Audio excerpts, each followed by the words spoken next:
Good afternoon, everyone, and welcome to our educational webinar, proudly hosted by the International Trade Council. I am Anne, your host for today's session. Before we delve into the core content, let's ensure our technical setup is flawless. Could you kindly indicate in the chat box if my voice is clear and the presentation is visible? Let's take a moment for everyone to respond for it.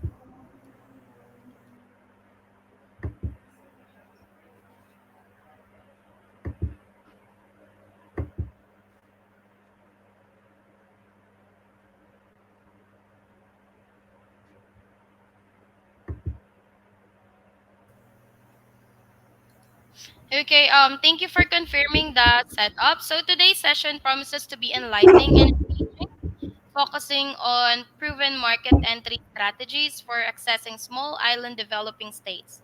Participants will understand the complexities in trying to access small island developing states, identify sources of reputable information to make market access decisions, learn to identify the new ones that allow for market acceptance, and understand how to develop route to market strategies. It's an honor to have Mr. Robert C. Scott, the general manager at Lifespan Company Limited, as our esteemed speaker. Robert brings a wealth of knowledge and insight that we are all eager to gain. Without further ado, I'll pass the virtual stage to Mr. Robert. Thank you. Good afternoon. I trust you're hearing me quite well, everyone. So, I will move to my first slide, and I believe you shared the objectives of the webinar.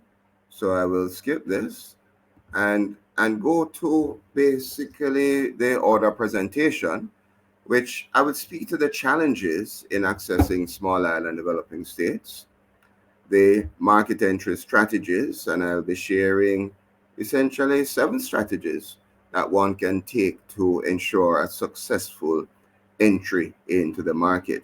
I just want to do a check. Are you hearing me okay? And are you seeing order presentation?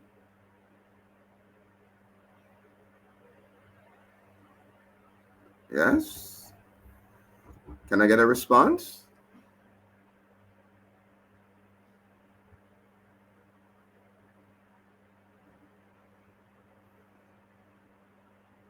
Okay. Is my host here? Can you hear me?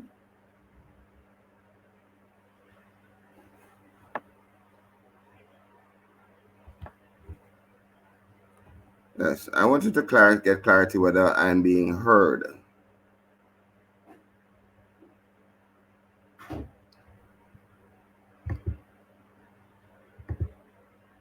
Am I being heard?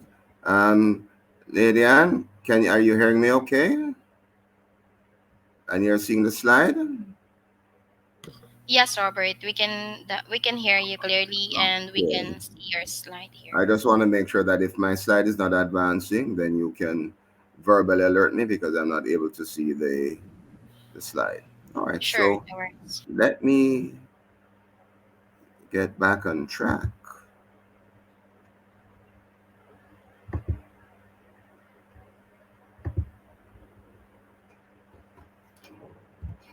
So, what are the challenges in accessing small island developing states? Persons coming from US, Canada, more established markets would recognize that there is a significant difficulty sometimes in getting into small islands. Now, my experience has been a lot in the Caribbean, and I can speak to personal experiences that oftentimes businesses is done by cell phone or WhatsApp, and persons will find it difficult when they're calling individuals or rather sending emails and they're not being responded. I would always say use a cell phone or the WhatsApp, and it's a case where you're not getting a response. As I advised one client once, was to send a FedEx envelope with a letter, because one can understand that persons on the other side may not know who you may be. So they may be looking at this with a level of suspicion. Then what you'll find is that office phones, especially in many government departments, are not answered as they should. So once reaching out to persons, it's a good idea to get a cell phone that would allow better connection.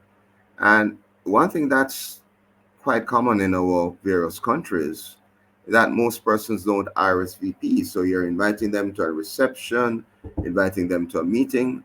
They will not indicate beforehand in many instances whether they are going to show up. And then they may show up and they may even show up with guests. So it's very, very important that you ensure that you have a follow up system to call to ensure that you have any connections.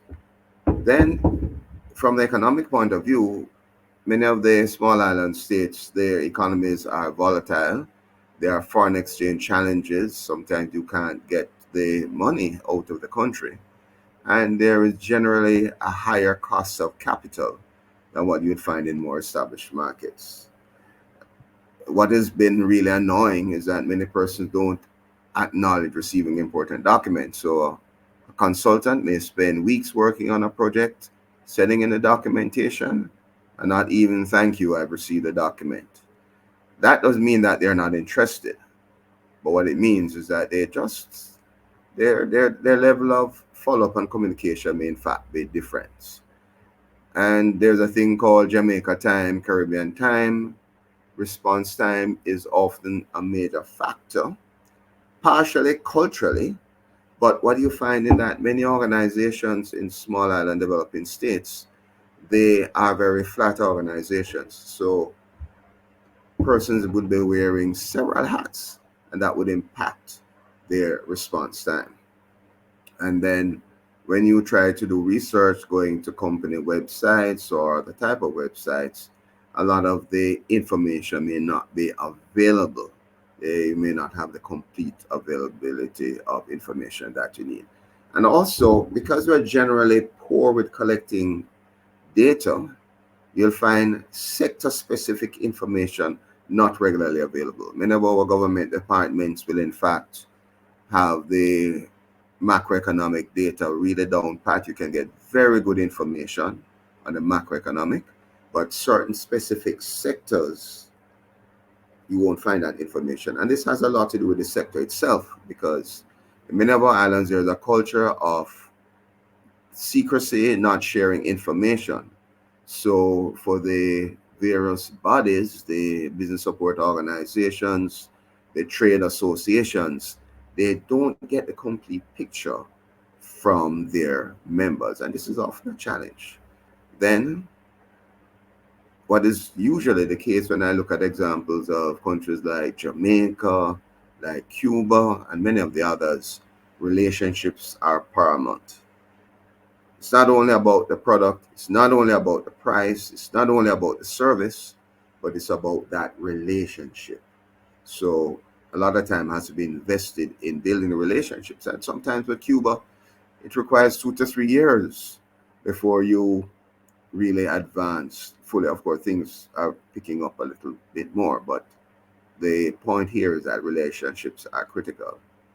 And you'll find that many companies, their processes aren't documented, and there are very strong informal networks, which plays havoc with the availability of information and the informal way of doing businesses. You'll find that many SME companies, even though they may be profitable, some may not even have a bank account. They're not a part of the formal banking system, which again makes it harder to get nationwide information and also sector specific information.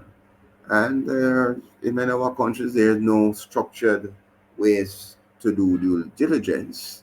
We don't have some of those companies that you have in other countries that will help us to do a proper due diligence. And this sometimes make it harder to find partners or build trusting relationships initially. And of course, small island developing states and in many other countries, corruption is endemic. It is a part of how business is done. Now, this is not the same in many countries and it varies from low to high. But one also has to look at this because this is a real cost to doing business. And in some countries, there's a high crime rate, high security cost. When you think of countries like Cuba, I'm sorry, not Cuba, like Haiti, like Jamaica and others, you have to factor in higher costs for for security. And in many small island developing states, there's a natural disaster vulnerability, which creates economic disruption. In countries like Jamaica and others in the Caribbean, whereas our buildings may be done to code, so we don't have that much damage from earthquakes or hurricanes. Where a lot of the damage comes from is in flooding. So they end up being losses in warehousing, and the time of doing business or the time for recovery often has been impacted. And of course, for some businesses requiring a large population to really to scale, we may not have in a number of the countries. So Jamaica, with a population of just about 3 million, is perhaps the largest in the English-speaking Caribbean. But when we look at countries such as St. Lucia, Montserrat, many of them are very small. And the fact that we're not closely linked, there's no road network, and travel by sea or air is extremely expensive, it really puts a challenge on persons who wishing to really have full penetration in the Caribbean. Now there are in fact more, but I think these challenges are certainly what comes up on the radar quite frequently, and something that we want to start to put a little thought in addressing. Now, as I move to my next slide, I want to speak to specific market entry strategies because we only have a short amount of time. The first one, I would say, getting into any of the SIDS would be to have a full understanding of the market. And how do you get in information from markets that may be less developed, where you may have good governmental data on the macro, but less information on sectors or industries? There's a number of things that I'd suggest you do. One of the first things is identifying the market, and how you would identify your market would be using the tool of the PESTLE analysis, which I find to be very instructive and has helped me in accessing a number of markets. Now, if we start with the PESTLE, the first one being political, there are a number of things that you can get, and you can do a generic PESTLE. But if you're thinking about entering the market, there are a number of questions that you want to ask. The first is the target country, is there a stable democracy in place? Now, that is very, very important. Now, when we look at a country like Jamaica, we're expected to have constitutionally to have elections by next year. But for most persons looking at the Jamaican market or who are operating in Jamaica, it's not a major issue because the democracy is stable. There's very little ideological differences between the parties. There are no factions that would create civil war issues and so forth. So this is not necessarily an issue for us. One of the other questions that you create your PESTLE is, what is the corruption index? In other words, how much do I have to contend with corruption in getting business done? And we know we have the Transparency International report that can help us in that regard. And then an important element too is the government pro business. Do they create unnecessary delays, hindrances, or are they really in support of business? That is an extremely important question. You're not going to find that in any report. And then what you also want to see is, what is the long-term political outlook? Things may be stable now, but is it likely to be stable for the long term? And this is something that needs to be considered. And then if there is conflict, what is the impact on your customers' supply chain? Will you be able to get product in? Will you be able to get raw material? If you're looking at setting up a factory in that area, Are the dislocations that may happen within the region, will that affect you? That's an important consideration. If you look on the slide at the right, it's very surprising that there's at least 150 ongoing armed conflicts around the world. How does this affect you? You see a slide here where I have the Ukraine and the Russia that had worldwide impact when it just started. Then regionally, we have the tete-a-tete that is taken on between Guyana and Venezuela. What will be the outcome of that? So if you are setting up business in Guyana, what is the implication? What is the long term? Will this accelerate, or will this be kept to a minimum? And then, of course, Haiti. I had product getting into Haiti, and this was stopped. I had even humanitarian stuff going into Haiti, and that has really screeched to a halt. So the political environment is not a given, but it requires examination and reflection. Then, when you look at the economic scenario, this is what is oftentimes, a lot of time, is spent on, rightly so. And the question is, does the per capita GDP of the country support my entry? Is the per capita GDP likely to even be accurate? In some countries, we think it is well understated. But when I worked with the Mars company, the Mars had two key areas there: the confectionery business and the pet food. And the consultants determined that the import of GDP was less so for the chocolate business that is driven by population.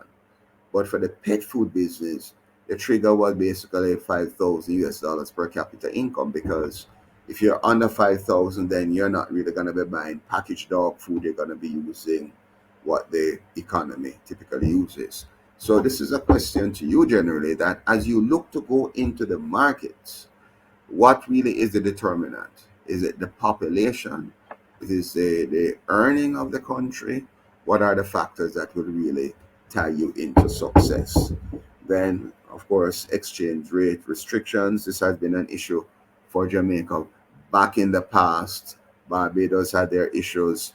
Trinidad still has a bit of an issue with getting the foreign exchange to do trade. So the question is, how will you get your profits out? How will you get your product in? How will you get paid for your product? Very important questions. Can funds be transferred cross border? How easily? And again, what is the economic outlook, the 5 year, 10 year economic outlook? And then what is the growth projected for your commodity sector? As you can see, I am lifespan. My business is bottled water. Globally, the CAGR is 6.8% for water. But we're in the tropics, it's very hot. So the growth rate is actually expected to be higher, 8% or above. And in for last year, the growth rate for the industry was actually in low double digits. So this is something that must be considered. Then there's the social impact. How do people consume your products or your substitutes? It may be consumed differently in these markets. Then what are the rituals and the practices around your product? How can your product mesh or integrate with the current cultural practices? The populist shop in large supermarkets or small retail. That has a lot to do with your package size. For some products, therefore, a case pack of 24 may not be appropriate. A case pack of 6 or 12 may make better sense because you're going into small retail. Or are you looking at a bulk type of operation where wherein the retailers will share the product by a pound? So usually, like for example, in Jamaica in the last 5, 10 years, one would buy maybe 2 pounds or 3 pounds of sugar from the supermarket, where the supermarket would have bought it in a bulk packaging, 100-pound bag, and then they take out a pound or 2 or 5 pounds of retail.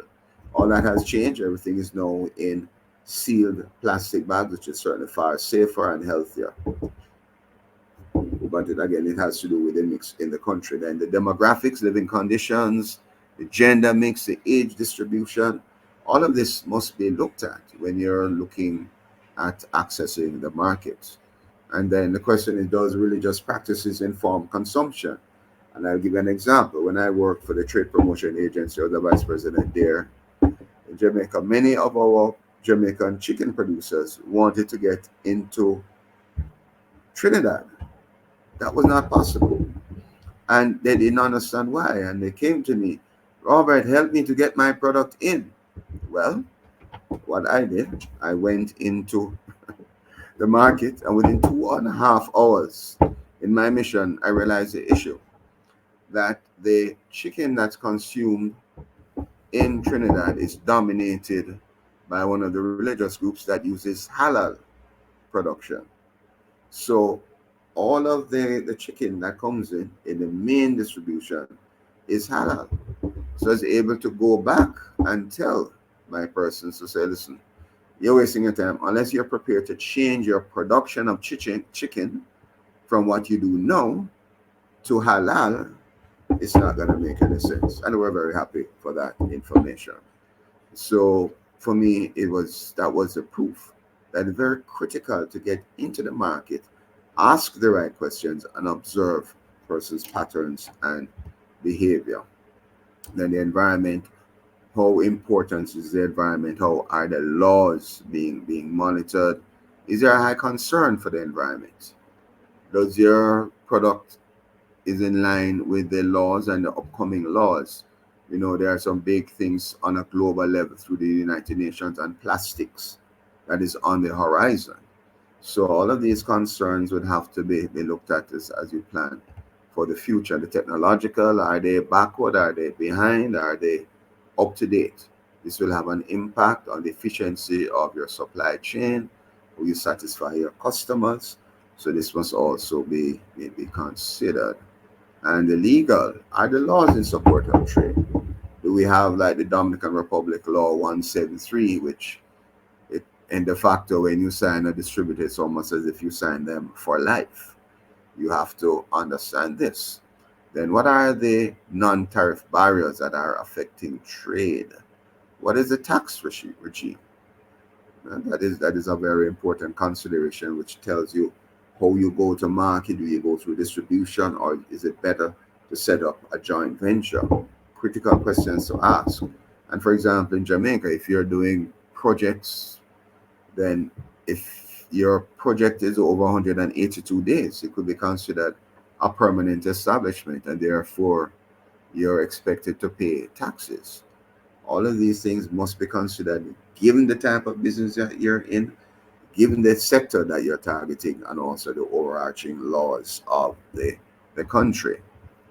Now, the desk research, I need not say very much on this. You know who they are: Google, CIA Factbook, International Trade Council, International Trade Center, Bloomberg. Those are the general multilateral. You have the World Bank, IDB, Caribbean Development Bank, International Monetary Fund, and don't forget the embassies that will be in the country. They have a responsibility to promote trade. So if you're from Dominican Republic and you want to sell into Jamaica, one of the first places you want to call is the embassy of the Dominican Republic in Jamaica. And of course, there are other sources, the local stock exchange, that you would see reports filed by companies that are in the on the stock markets, the local newspapers for current information, the government statistical agencies, and of course, investment and trade promotion agencies such as Export TT or Invest TT. But you must pay attention to this because the information may not always be correct. And then, of course, local knowledge is king. And I want you to understand that to get into a market, you need to understand how people eat, how they play, and how they live. And I want to give a case study that Separate is a Jamaican company that recently acquired Bryden's in Trinidad and Tobago. And you will see the picture in the top left hand of Mr. Richard Pandui, the Chief Executive Officer. And you will see a number of pictures here of how within 6 months of them acquiring brides, he spends 2 weeks initially of every month in the country, and he interacts. He goes to the carnival parties, he goes to the various events, he is involved with the Trinidad and Tobago Manufacturers Association, and he goes to various meetings in, to create that network of connections and to understand how businesses really run in this country. Now, the other thing I want to point out too, the second point, is clarifying the route to market strategies. Every product has a particular route to get into the market. There's a route that can be successful, and there are routes that are less successful. So, if you're talking about a fast moving consumer goods product, you typically have the supplier, distributor who may be overseas. Then you'll have the supermarkets, which includes the chain supermarkets, the traditional wholesales, the community wholesales, the mom and shops, the gas convenience stores, and the schools. But the interplay between these various channels, you'll see that some will sell to the wholesalers, who will sell to the mom and pop shops, or they'll sell to the gas station convenience stores or the schools, and it all will get to the consumer directly. So you have to understand what is your ideal route to market. Here's another example, a case study of the hardware channel. I remember once somebody actually commissioned me to do a report. They wanted to get in tiles from a certain country, floor tiles, into the market. And what you see was a complex situation where you do have the large wholesalers or distributors who will buy from the manufacturers in Asia, in primarily in Asia. But at the same time, the market is such that many of the home centers and the large hardwares do buy from these manufacturer brokers overseas. So in other words, they are able to cut out the distributors, but at the same time, the distributors are also selling to other smaller hardwares and other smaller retail locations. So the first look, it can be extremely confusing, but this is the sort of analysis that one has to do to determine what is the best route. Now, that person who I did the report for, they had wanted to come in and set up, and I said, that's a very high cost operation.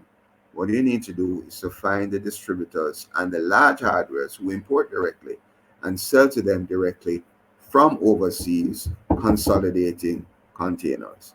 And that was my recommendation, and that was the route they were thinking initially after consultation of going. So, understanding the market, then understanding your route to market, what is the best way, you now have to decide what is the right channel partner. Are you going to come in and set up an operation, hire trucks, salespersons? That may not be the easiest route, but one of the first things you want to do is to speak to your potential customers to understand who is the most efficient provider of the equivalent goods and service.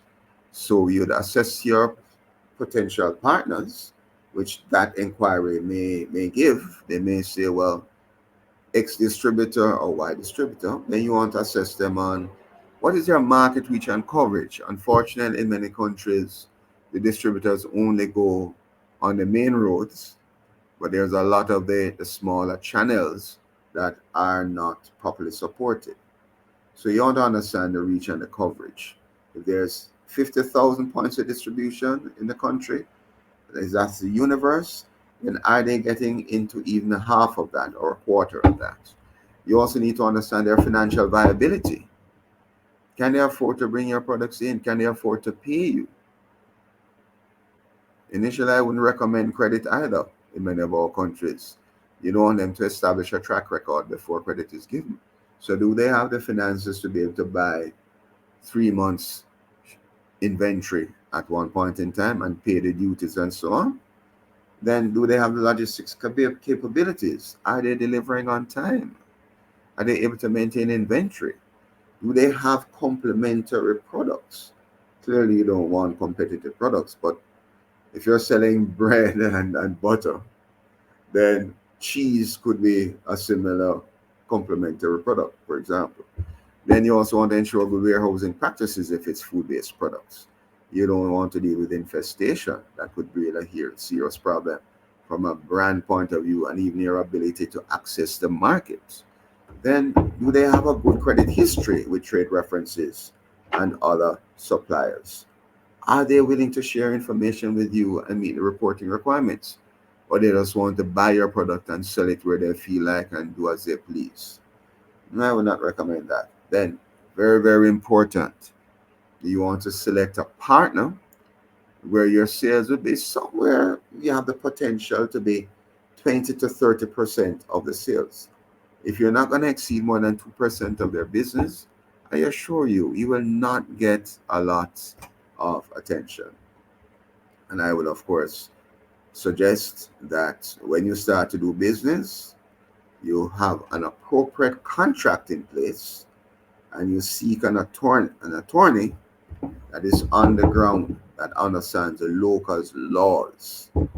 Because if your laws are different in many of the English speaking countries in the Caribbean, we use the British system. If you're from a different system, well, you may want to ensure that you have somebody on the ground that can help you. And then, of course, in whatever model you choose to get in the market, you want to be clearly to understand your potential tax liabilities. Then we know having a partner, I would say, how do you drive the business? And my recommendation is to select an in market broker. This has worked for a number of companies that have access to this market, and even a number of Jamaican companies that have access markets such as the UK and others. Now, what is an in market broker? This is somebody who is your employee, they're employed to you on the ground, and they support driving the sales through the distributor. Now, I have put an in market broker in Cuba, and that has worked, and I've done it in a number of other places. And in market broker can be particularly useful. The market is unknown to you, so you need somebody on the ground to help you along. There's no existing network within your organization. And if the market is highly relationship based, if you can only afford to come once a quarter, then how is your relationship developed in between? That person on the ground can be contacting them every week, and certainly that will advance the business going. Then there's this little on the ground information to make decisions about the channels or the industry.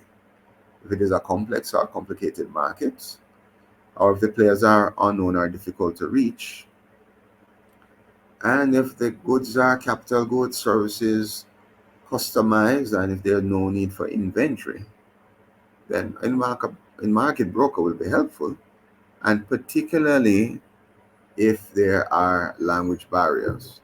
So if the person speaks that language on the ground, that works. Especially if there may be certain dialects, so you'd have to basically learn five languages to be able to speak with the customers. It certainly makes sense to having your own asset on the ground. Now, the ideal candidate would be someone who understands they need to be paid on a commission basis, and this is what I would recommend. You pay a flat salary, they may end up on the beach. They need to understand the sector. They're going to spend time learning your product, but they need to have an understanding of the sector. They need to have an existing network. And very important, they must have the gravitas to be able to talk to the big business, not just the small retailers, but look at how you can create partnerships. And then they absolutely must have a good reputation, and your reference checks must turn up exemplary.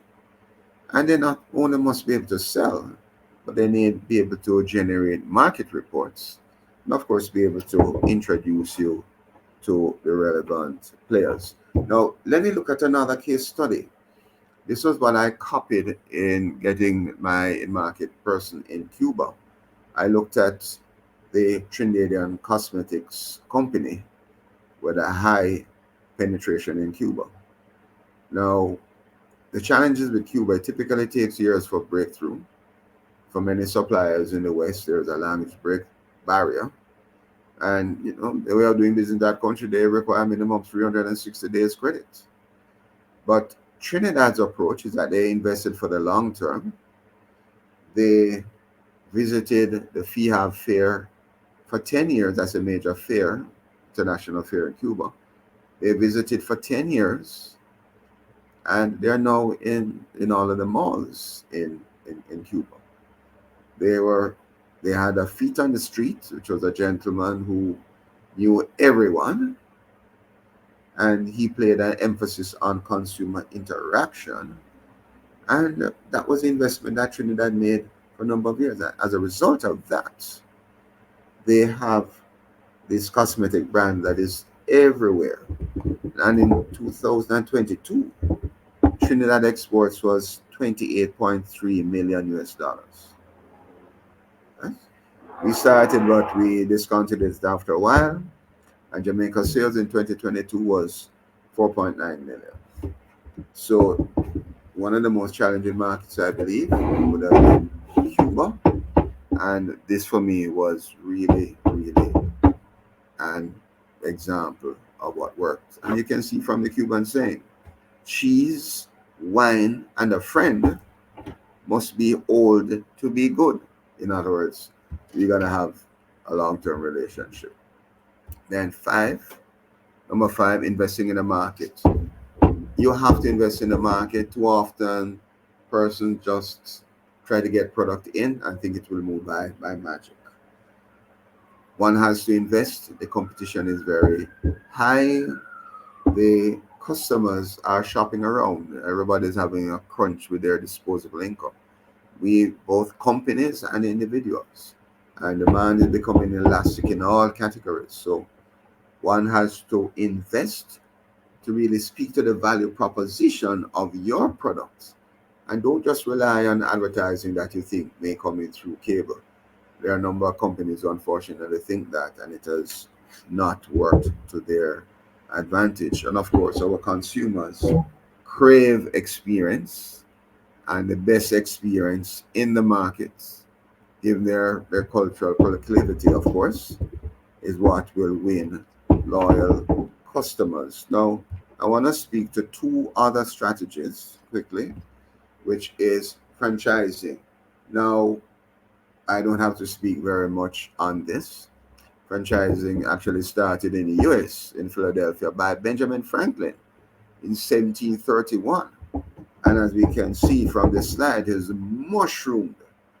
Pizza Hut, Taco Bell, KFC, Dunkin' Donuts, Outback, Popeyes, Cheesecake Factory, Panda Express, McDonald's. This is a proven way to work.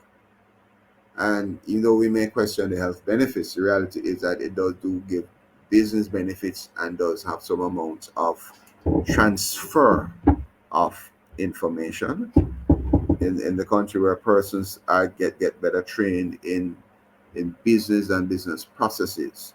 So there's an impact there, positive impact. But what it does, very importantly, is that it reduces the risk because you have the franchisor who has to pay for that franchise and he takes that business risk on the ground. Another model I would suggest would be licensing.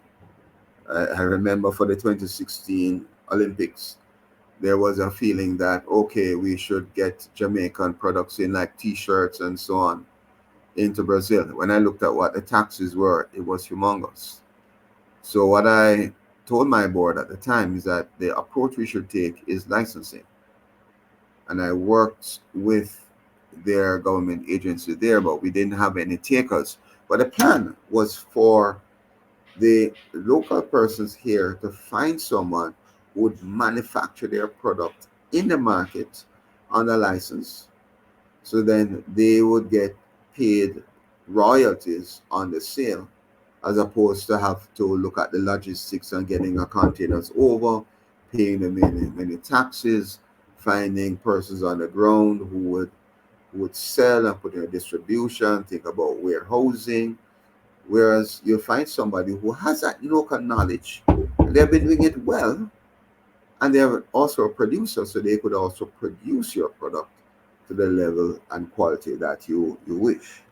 Now, no option is risk free. And one of the disadvantages of licensing is that you've actually now been giving someone your intellectual property. And if you expect them to do 2,000 shirts, who knows if they're doing 10,000? So there's that challenge. And there's, of course, the risk of royalty litigation, because invariably you may say, well, you've been doing 10,000, but you only paid me for 5,000. So those are some of the challenges, and therefore it needs to ensure that you use a lot of the strategies I shared with earlier to be able to identify the right partners. And you can see from in the box to the right, the top 10 global licensors of 2023. Walt Disney Company, $61.7 billion. Dot Marsh Meredith, 31.5. Warner Brothers Discovery, $15.8 billion. So this is real big business, and it is also an opportunity that a small player can involve in. Sometimes there we have someone who comes up with an invention, and they want to be able to buy a thousand at a time from someone in China, whereas they could ramp up so much faster if they license someone else to make it and sell it for them. So, friends, I have 2 minutes left, but I would like to close at this point to share that small island developing states do have needs for goods and services.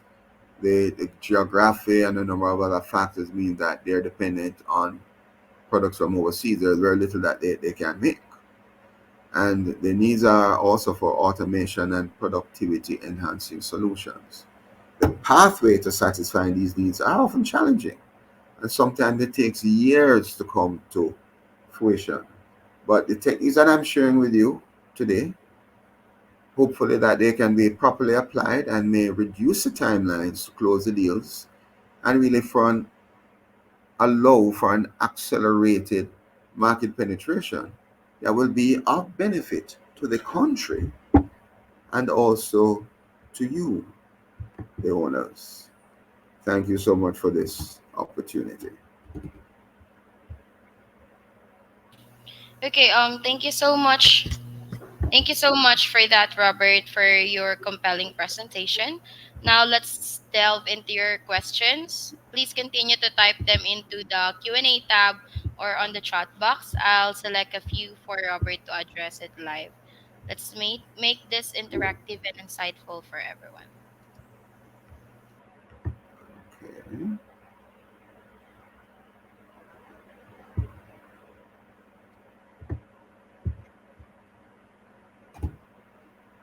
No questions?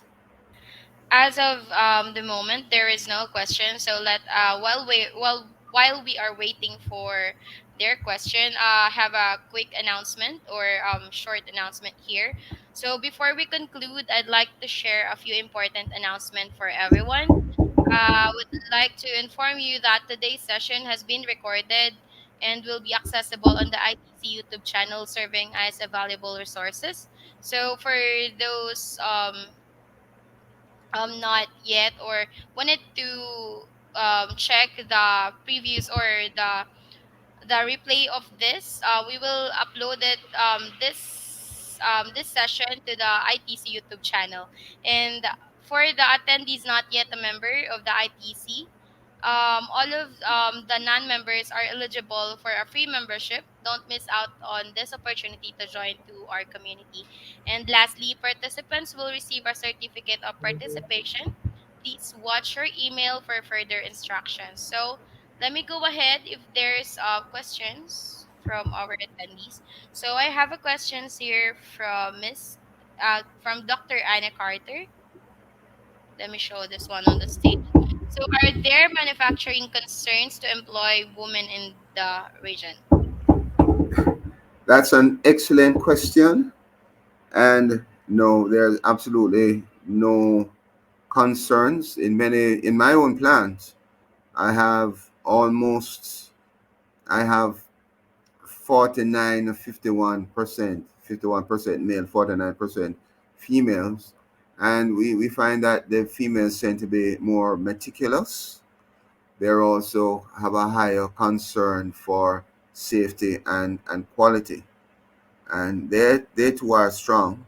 So you find that in all roles, they do very well. And even in management, Jamaica is one of those countries, as an example, where as the saying goes, you're more likely to be employed by a female than a male. So senior management and management in many countries are in fact females, and they're doing fantastically well. So there's absolutely no concerns at whatever level in manufacturing for the Caribbean region. Can't speak to areas such as Asia and elsewhere, but certainly in the Caribbean, absolutely no concerns, and they're highly prized for their work ethic.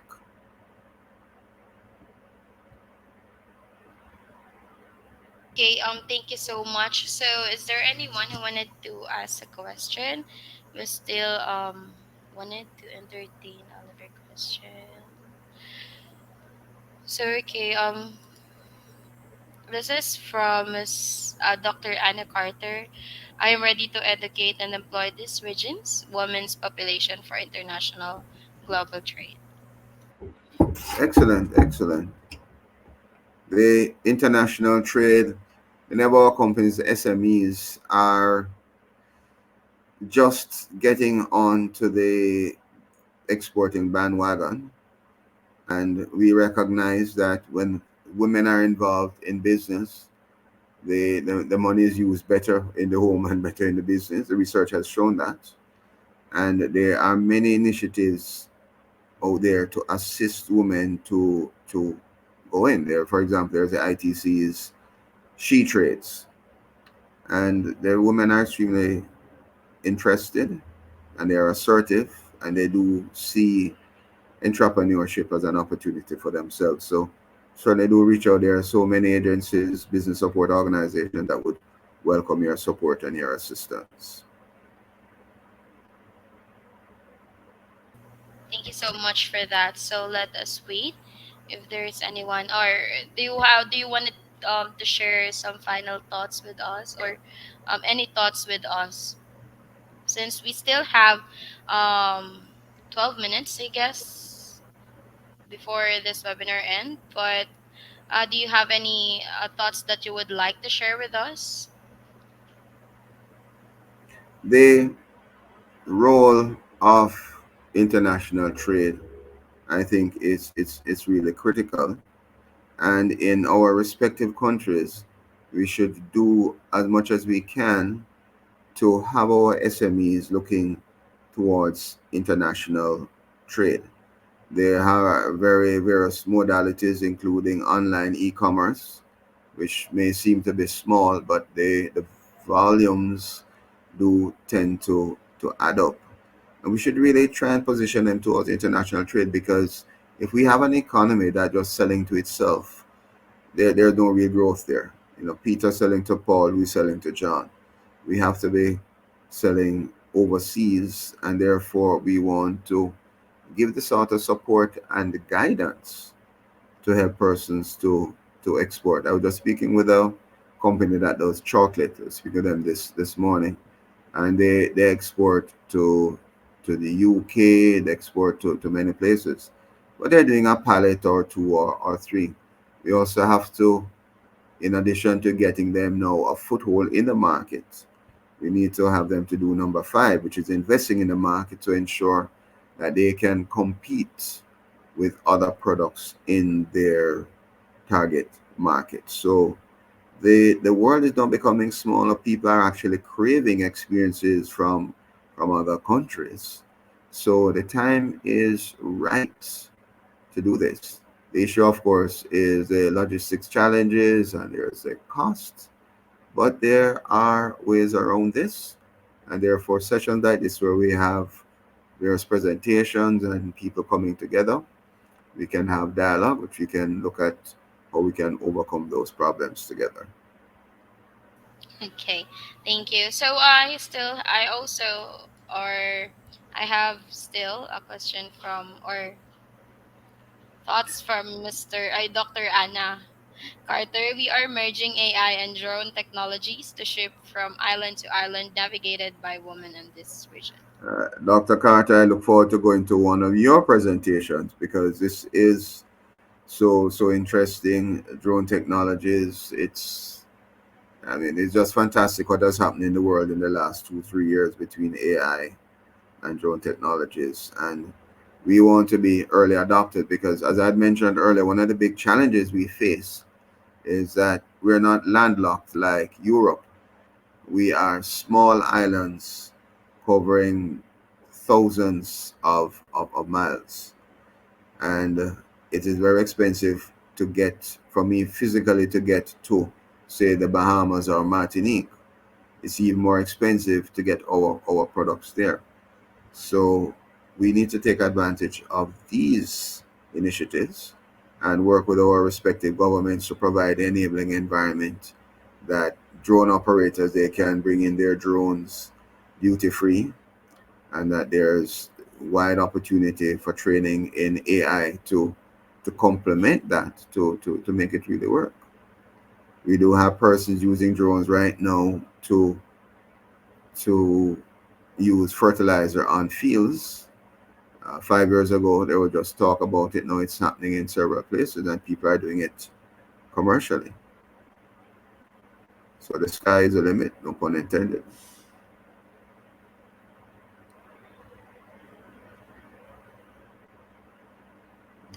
Thank you And we so have much. any other Let- question? How many persons do we have on? I'm not able to see.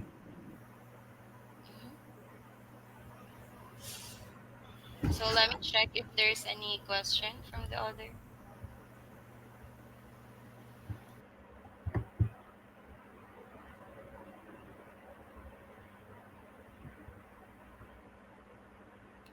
Okay, well, I think we're complete. Mhm.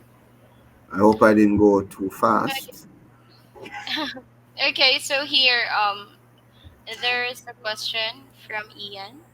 Are there specific challenges or barriers to entry that companies face when targeting seeds markets? The the challenges has to do, well, some of those I shared on the first slide, which can be many. There is the cultural aspects of how people communicate. We may not respond to emails. We better respond with WhatsApp and phone calls. You will have barriers. Language is a barrier. What you will also have is that the market may be competitive and may close its ranks to outsiders. Now, some markets are more open. Jamaica is pretty much an open market. There are other markets that will come together and close. And I remember giving the example of Trinidad, where their for their chicken meat, their production process is halal, and that has just now become the standard. So when you go to a retailer that's a non-halal product, they're not going to take it because they don't think that it will sell. So culture is a definite issue. Now, in some countries, there is a clear non-tariff barrier is the regulations to get in the country. So if you're coming in with meats and so forth, you need to get a permit from the Ministry of Agriculture.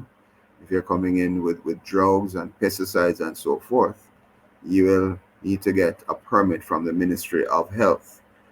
Now, in some cases, the registration process for the Ministry of Health in Jamaica takes a long time.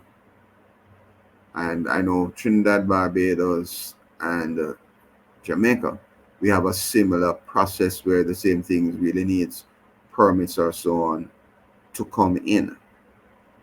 So though those permits, though seemingly objective, sometimes takes a bit of massaging and getting to understand prior to being able to successfully introduce it into the company.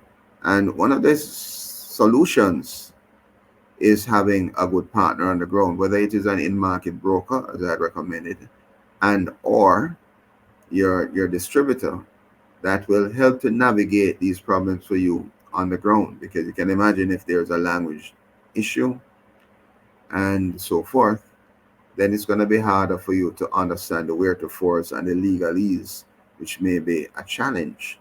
So, working with a partner on the ground, you assign them the task to ensure those things happen.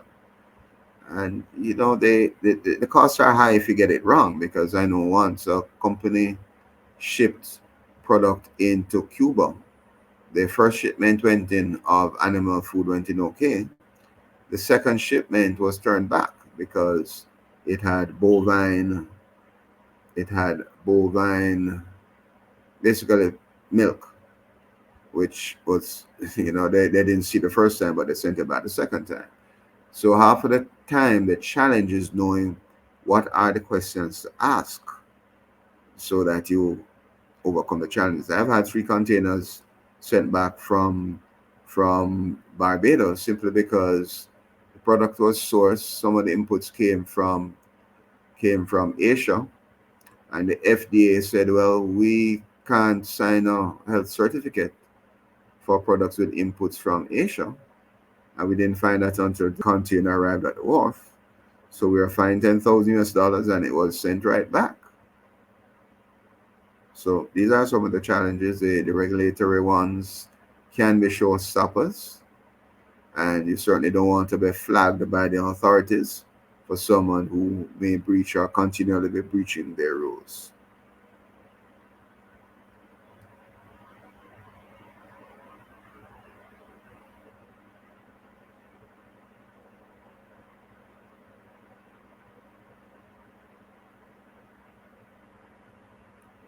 Okay, I think we're complete. Okay, thank you so much for all of the answer to their questions. So this is the last question that we were assisting as of the moment. So if any attendees wish to contact you regarding this presentation, can you please type your email address in the chat box, and I will Okay, also my provide the email email address. address is Scott.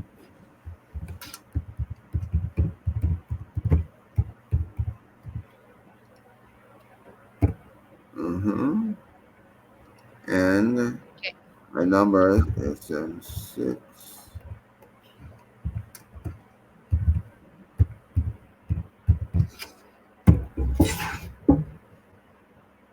Okay. So thank you so much for that, Mr. Robert. So for all of the attendees who wanted to contact Mr. Robert about this topic, you can directly email him to this email address on the screen, and I will also put my email address here on the chat box for those anyone who wanted to connect with us who are not yet a member of the international trade.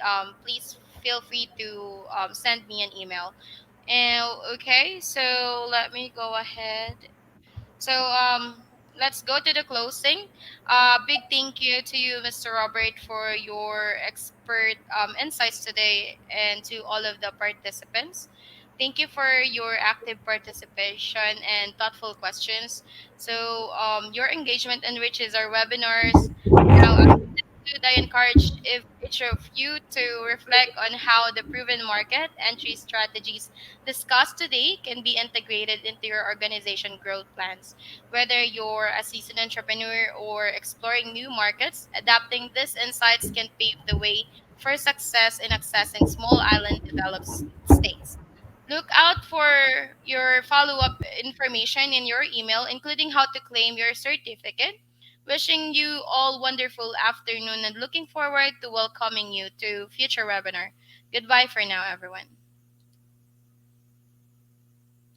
Thank you so much also, Mr. Robert. Have a good one. See you.